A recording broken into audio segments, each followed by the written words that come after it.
Cumprimento a senhora presidente. Presidente, no início da fala de Vossa Excelência disse que 2015 foi um ano difícil em virtude da crise no exterior, sobretudo nos Estados Unidos.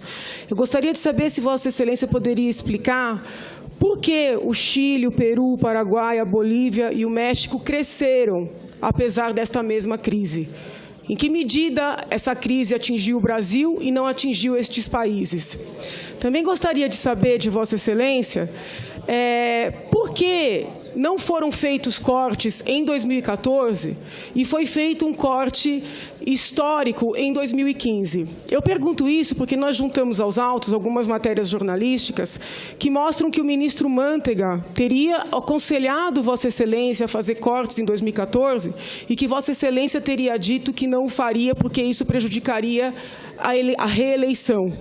E muitas testemunhas de defesa ouvidas nos autos confirmam que, comparando-se os cortes feitos em 2014 com os cortes feitos em 2015, os de 2015 são muito mais elevados. Então, gostaria de saber de Vossa Excelência por que estes cortes, que ao que tudo indica eram necessários já em 2014, não foram feitos. E aí até faço referência à fala do próprio ex-ministro Nelson, que disse que os cortes feitos em 2015 fizeram de 2016 um ano menos difícil. E ele mesmo reconheceu que se tivessem sido feitos cortes em 2014, 2015 também não teria sido um ano tão problemático. Para finalizar, novamente cumprimentando Vossa Excelência, só queria fazer um registro por questão de justiça. Quem lidera este processo é Dr. Hélio Bicudo, que foi membro do PT durante muitos anos. Então, só por uma questão de justiça, inclusive com a senhora Maria Lúcia, que é filha do doutor Hélio aqui presente, que eu acho que está aqui representando toda a sociedade que nos apoia, eu gostaria de esclarecer isso para Vossa Excelência. Muito obrigado.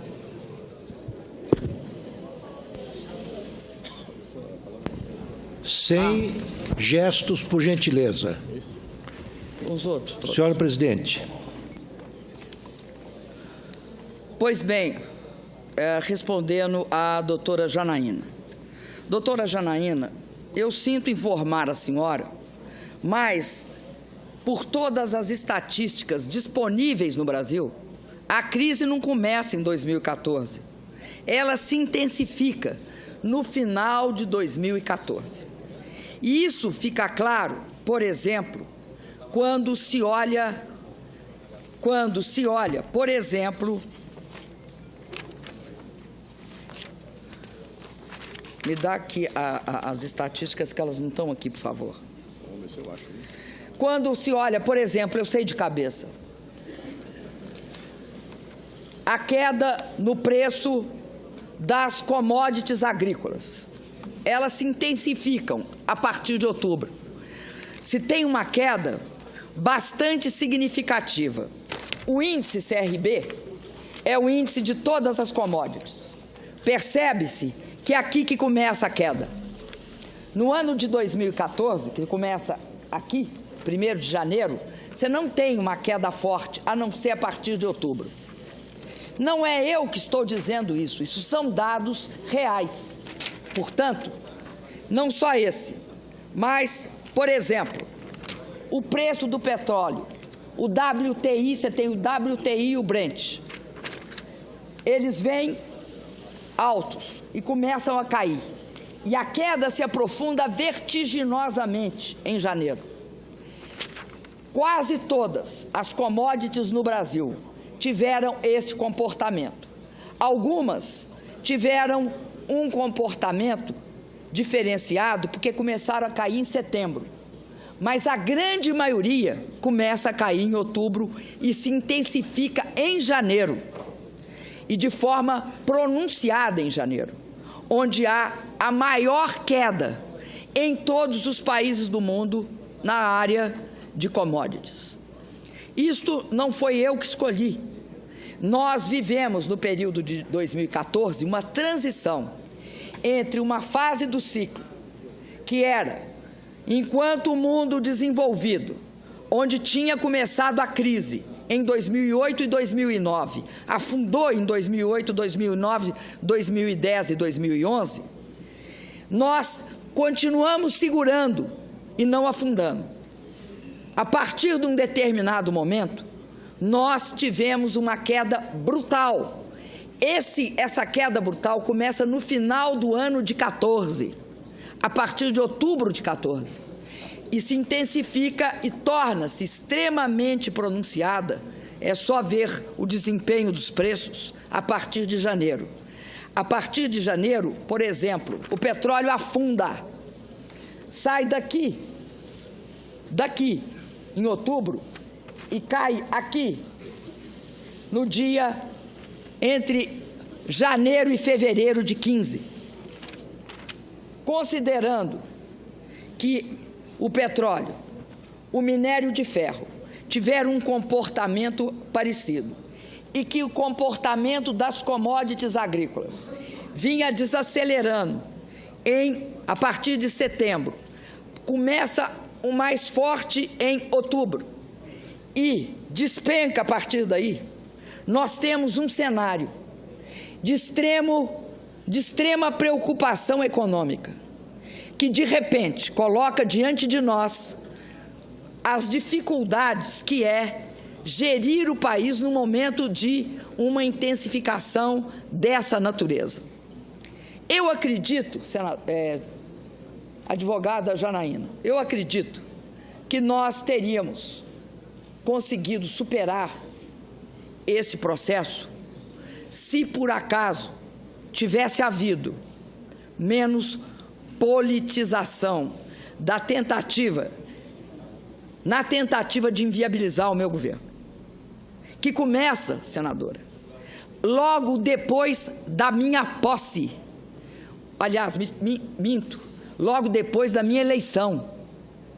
Logo depois da minha eleição, eu passo a responder por vários questionamentos e se acentua profundamente ao longo do ano. Por que eu não consigo uma alteração rápida nas condições econômicas do país? Por um motivo muito simples, senadora. Porque há a conjunção de duas forças. A conjunção de uma força que aprovava gastos no momento que tinha de estar aprovando ajustes, que vinha do ex-presidente da Câmara, Eduardo Cunha, e da minha oposição, que não aprovava nenhuma das pautas de ajuste porque apostava no quanto pior, melhor. Acho, senadora, que é uma experiência para o futuro desse país. Diante da crise, é de bom tom que a oposição e a situação se una pelo bem do país. E depois que passar o momento mais difícil, volte a brigar quanto quiser. Porém, o que não é admissível é que, diante desse fato, que era a chegada das consequências da crise no Brasil, e lembro que a crise, a primeira fase dela, que acontece em 2009, nós conseguimos superar em 2010. Em 2010, nós crescemos 7%. Nós conseguimos isso 11, 12. Nós só não, a China também. A China teve o mesmo processo. A China segura a taxa de crescimento. Vai despencar a taxa de crescimento da China na mesma hora que a nossa despenca. E ela passa de uma taxa de crescimento de 10% a 9,5%, 9%, para uma taxa de menos 7% hoje. Considerava-se uma taxa de menos 7% para a China um verdadeiro absurdo. Ninguém esperava que isso acontecesse. Então, há que entender esse processo. Ou se entende esse processo, ou nós vamos continuar fazendo mal para nós mesmos. E fazer mal para nós mesmos é nunca reconhecer que tem uma crise. Para a senhora ter uma ideia, no início de 2015, quando visivelmente as receitas despencavam, começavam a despencar. Por quê? Porque o petróleo caía e nós somos sensíveis. Nós ainda somos um país sensíveis a commodities. Quando isso acontecia, nós ficamos brigando por conta da eleição que tinha passado. E tentaram sistematicamente impedir que se aprovasse as necessárias medidas de recomposição. Essas medidas não foram aprovadas, foram parcialmente aprovadas e embutiram nesse país uma crise de proporções gigantescas. Acho que todos nós aqui somos responsáveis perante a nação. Acho que não é possível acreditar que num processo intenso de queda da atividade econômica, como o que acontece em 2015 no Brasil, seja por geração de expectativas negativas, que elas funcionam, de queda da arrecadação. Diante dessas expectativas negativas, a gente fazendo o maior esforço, tanto que fizemos esse esforço, que eu quero dar uma única estatística. Supunha-se que em 14 nós fechamos o ano com menos 4 bilhões de dólares de déficit comercial. Ao longo de 2015, o governo fez um grande esforço e conseguiu um superávit de 19,5 bilhões de dólares. Soma 19,5 bilhões de dólares com menos 4, nós fizemos um esforço, na verdade, real de 23 bilhões de dólares. O que era absolutamente inesperado, e aqui aproveito e cumprimento o senador Armando Monteiro, que liderou esse processo. Então, advogada Janaína, é absolutamente imprescindível que o país tenha uma dose de realismo quando se tratar das finanças públicas e não ache que é possível ficar nessa disputa, que de um lado se diz o seguinte: 3 decretos de suplementação e transformar o Plano Safra de agricultura comercial e familiar e penalizá-lo, criminalizá-lo, e depois, quando eu não apareço, dizer que se eu não estava lá, eu era amiga do Arno e aí eu estava comprometida, e depois descobrem que o Arno não estava lá. Não é possível utilizar para a gestão de um país desse tipo de política e de posicionamento. Nós temos de aprender que não é possível repetir esse tipo de politização diante da crise, porque isso só faz aprofundá-la. É irresponsabilidade perante o povo brasileiro e é irresponsabilidade perante a todos nós. Por isso, o que eu digo é o seguinte: a crise não passou, não. Se não se tiver responsabilidade diante de 2016, ela continuará e se aprofundará. E não pensem que dá